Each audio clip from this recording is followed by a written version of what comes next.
जय श्री राधे मित्रों, आज हम आपको बताएंगे कुंडली में पितृदोष कैसे बनता है और इसके उपाय क्या है। तो सबसे पहले हम आपको बताते हैं पितृदोष बनने का कारण।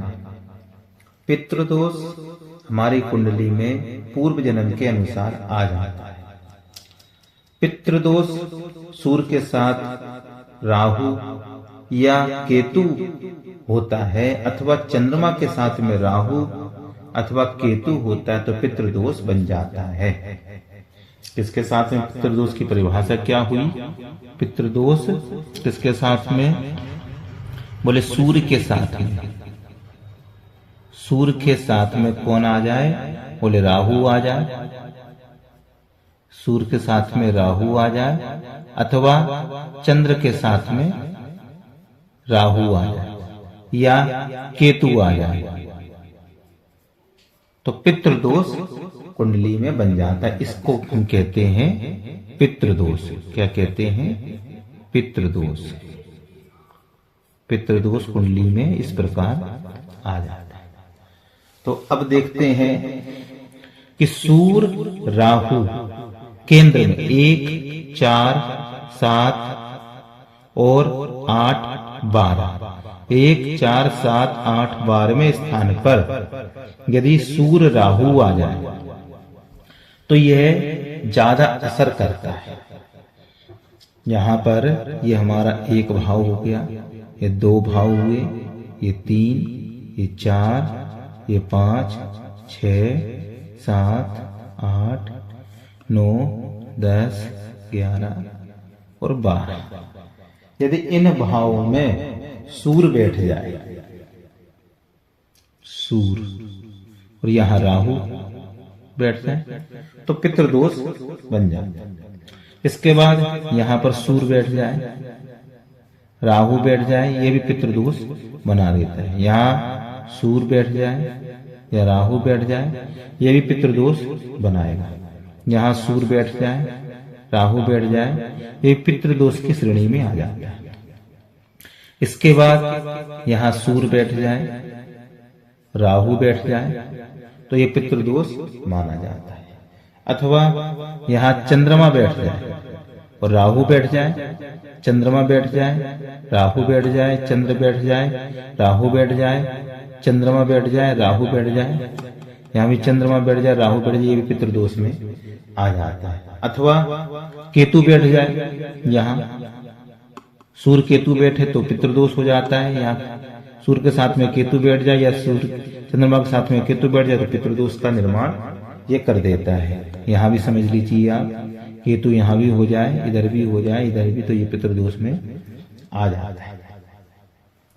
तो जब सूर्य और चंद्रमा भी साथ में हो, जिस कुंडली में सूर्य और चंद्र दोनों साथ में हो तो वह अमावस्या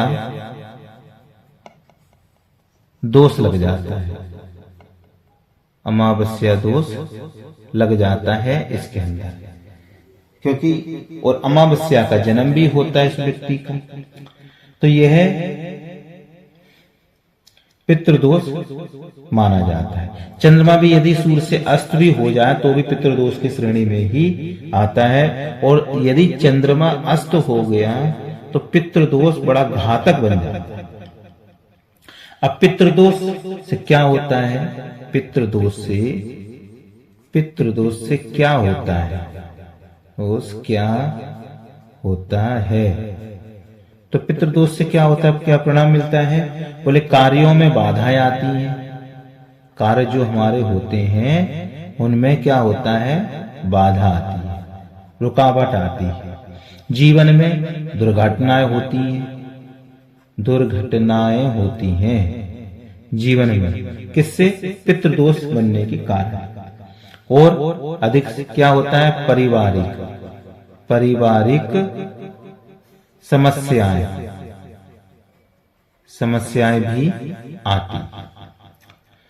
अब सूर्य के साथ में राहु, यहां देखिए सूर्य के साथ में यदि राहु होता है तो क्या बीमारी ले सकता है? बोले हृदय रोग, हृदय से संबंधित रोग हो जाता है, हृदय रोग। फिर क्या यहाँ रोग बन जाते हैं, क्या हृदय रोग हो गया। अब आंखों से भी रोग ये दे देता है। किससे देता है? आंखों से रोग। फिर सिर में भी परेशानी आती है, घबराहट होती है। जिस व्यक्ति के पितृदोष होता है, सिर में दर्द होता है या सिर में रोग उत्पन्न हो जाते हैं, घबराहट होती है,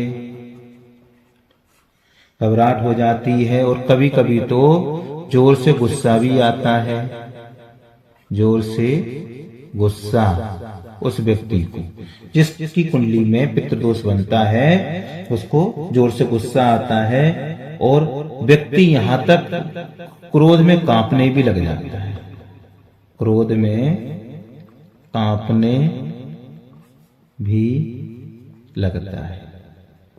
ये ध्यान दीजिए, ये स्थिति बनती है सूर्य के साथ में यदि राहु तो।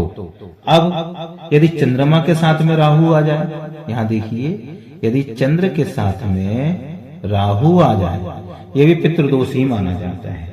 तो क्या बीमारी आएगी? बीमारी क्या आएगी? इससे बीमारी बहुत खतरनाक बनती है। क्या बीमारी है? बोले मिर्गी का, मिर्गी बनती है, पागलपन आ जाता है उस व्यक्ति में, हरकतें करने लग जाता है। और जो निर्णय लेता है वह गलत हो आता है। निर्णय क्या आता है? गलत हो जाता है, उसका निर्णय गलत हो जाता है। कोई भी निर्णय लेता है तो गलत होता है। मैं ले लिया निर्णय, फिर बाद में गलत हो जाता है। स्वास्थ्य व्यक्ति का खराब बना रहता है, फिर से स्वास्थ्य खराब रहता है उस व्यक्ति का, जिसके चंद्रमा और राहु रहता है, तो वह स्वास्थ्य खराब बना रहता है। उसे देखा होगा आपने कि श्वास की भी परेशानी आती है, श्वास या हृदयगत परेशानी आती है उसे। कितनी बीमारी हो जाती है इससे। अब ध्यान दीजिए, ये तो मैंने आपको सूर्य राहु का बताया, चंद्रमा में राहु का बताया। अब यदि सूर्य भी बैठा है, चंद्र भी बैठा है और राहु भी बैठा है, तीनों बैठिए, सूर्य चंद्र राहु बैठा है, तो ये क्या फल देगा? ये फल क्या देगा? तो यहां समझने की बात है कि ये दोनों एक साथ हों तो दोनों फल देंगे। ये दोनों सूर्य के क्या क्या फल थे? हृदय से, आंखों से, रोग से, और चंद्रमा का ये पागलपन, निर्णय गलत लेना, ये दोनों मिल जाएंगे इसके अंदर, इनका फल ही हो जाएगा।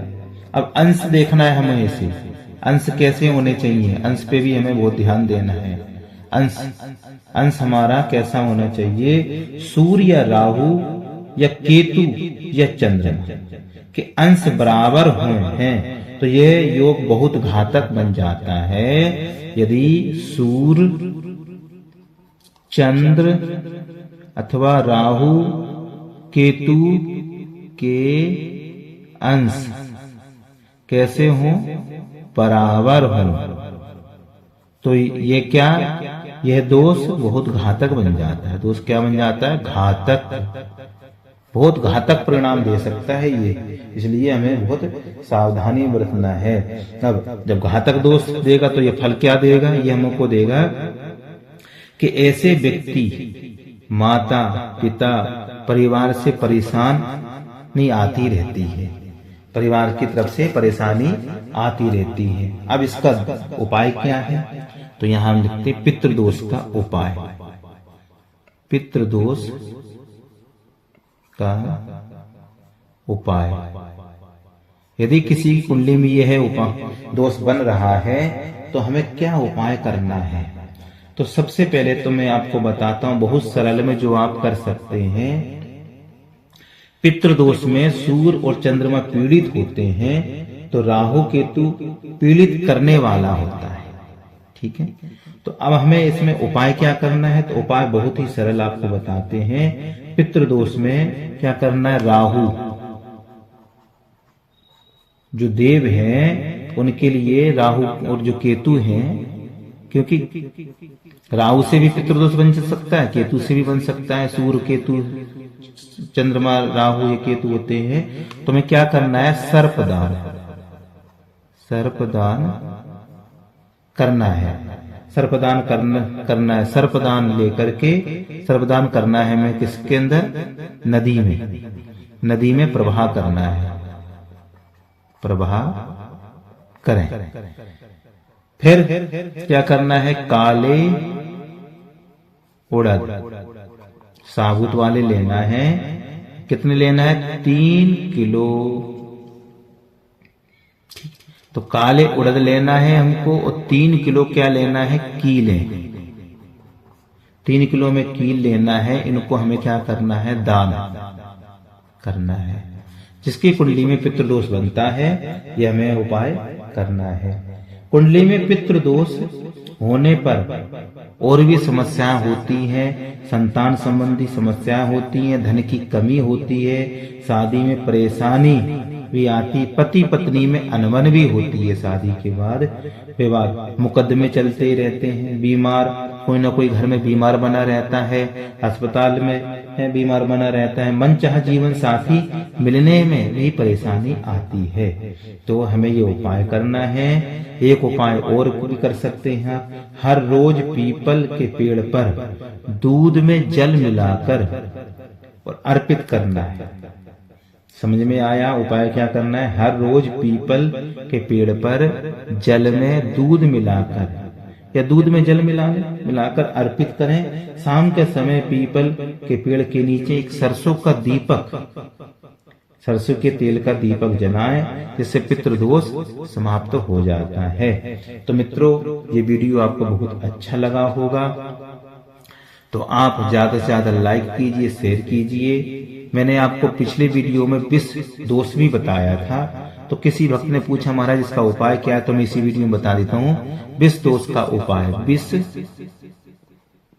दोष का उपाय। आपने कहा था बहुत सरल बताइए, तो सरल ही बताता हूं। आपको क्या करना है, एक लोहे की मूर्ति लेना है, लोहे की मूर्ति, क्योंकि पितृदोष जो होता है वो शनि के कारण बन जाता है। क्या, सॉरी, विष दोष। विष दोष कैसे बनता है, शनि और चंद्रमा जब होते हैं तो विष दोष बनाते हैं, शनि के साथ में चंद्रमा विष दोष बनाते हैं। तो लोहे की मूर्ति किसकी लेनी है, शनि की।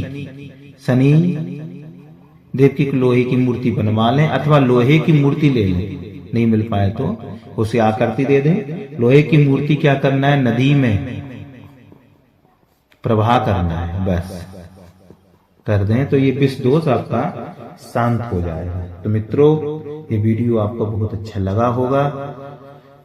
अधिक से अधिक लाइक करें, शेयर करें। जय श्री कृष्ण, जय श्री राम।